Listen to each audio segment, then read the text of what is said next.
வேலைக்கு நல்லா சாப்பிட்டுட்டே இருங்க. அதுல ஒண்ணும் குறைச்சல் இல்ல. காணா போன பொண்ணை தேடுறதுக்கு என்ன ஏற்பாடு பண்ணுவீங்க? சாப்பிடுறனே ஒழி சாப்பாட்டுலயே என் கவனம் இருக்குது. எந்த காய்கறியை பார்த்தாலும் உடனே பிரேமா நினைப்பு. முருங்கைக்காய் மாதிரி உடம்பு, தக்காளி பழ கண்ணம், கொத்தவரங்காய் இடுப்பு, எந்த கறிகாயை பார்த்தாலும் அவன் நினைப்புதான் வருது. பூசணிக்காயை பார்த்தாலும் உன் ஞாபகம் வருது. ஏன் சின்ன வயசுல எனக்கு மட்டும் என்ன குறைச்சலாம்? அப்ப சின்ன பூசணிக்காய் மாதிரி இருந்த, கல்யாணம் ஆச்சு கல்யாண பூசணிக்காய் மாதிரி ஆயிட்ட. ஆக மொத்தம் நீ என்னைக்கும் பூசணிக்காய் தான். பூசணிக்காயா? அப்படியே என்ன வீட்டுல வச்சுக்கிட்டு இருக்கீங்க? திருட்டு கழிக்கிறதுக்காக வீட்டுல இருக்கட்டுமே தான். இத பாருங்க, கல்யாணத்தன்னைக்கு எங்க அம்மா உங்களை பார்த்த உடனே என்ன கேட்டாங்க தெரியுமா? என்ன ராஜா மாதிரி இருக்காரே மாப்பிள்ளைன்னாங்களா? அதான் இல்ல, மாப்பிள்ளையே இப்படி திருட்டு மொழி முடிக்கிறான்னு கேட்டாங்க. ஐயா, உங்க அம்மாவுக்கு எப்படி தெரிஞ்சது? எது? நான் அப்ப நிஜமாவே புரோகிதர் பொடிமட்டியை திருடிட்டு தான் முழிச்சுக்கிட்டே இருந்தேன். அது இருக்கட்டும்.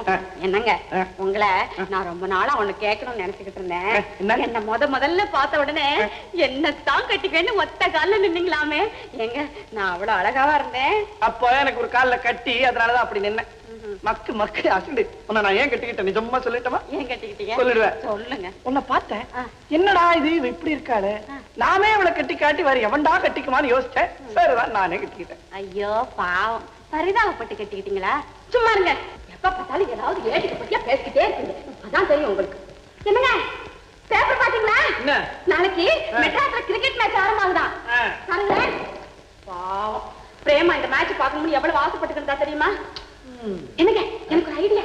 ஒருவேளை பிரேமா இந்த மேட்சுக்கு தான் போயிருப்பாளோ? இது மட்டும் நினைப்பு இருக்குமா? நீங்க என்னங்க, அந்த ஆசாவை மனசுக்குள்ளே இருந்ததோ என்னமோ. இதுக்கும் நீங்க மெட்ராஸ்க்கு போய் அந்த கிரிக்கெட் மேட்ச்ல தேடி பார்த்துட்டு வந்துடுறது நல்லதுல்ல? சரி, நாளைக்கே போய் பார்த்துடுறது. நான் கூட வரட்டுமா? ஜாலியா போயிட்டு வரலாம். ஜாலியா? வயசாகல, போய் கண்ணாடியில மோத்த பாரு, பயந்து போயிருவேன். ஆமா, இதுக்குதான் காதலிச்சு கல்யாணம் பண்ணிக்கணும்னு சொல்றது.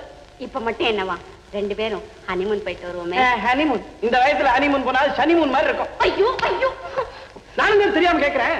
எத்தனை பொம்பளைங்க புருஷன்கிட்ட கோச்சுக்கிட்டு போய் பிறந்த வீட்லயே இருக்காங்க. நீ ஏன் அந்த மாதிரி எல்லாம் செய்யவே மாட்டேங்கிற? நானும் தான் தெரியாம கேக்குறேன். எத்தனை ஆம்பளைங்க பொண்டாட்டிக்கிட்ட கோச்சுக்கிட்டு சன்னியாசியா போயிடுறாங்க. நீங்க ஏன் அந்த மாதிரி செய்ய மாட்டேங்கிறீங்க? செய்யலாம், தாடி வச்சுக்கிட்டா முகம் நல்லா இருக்காது.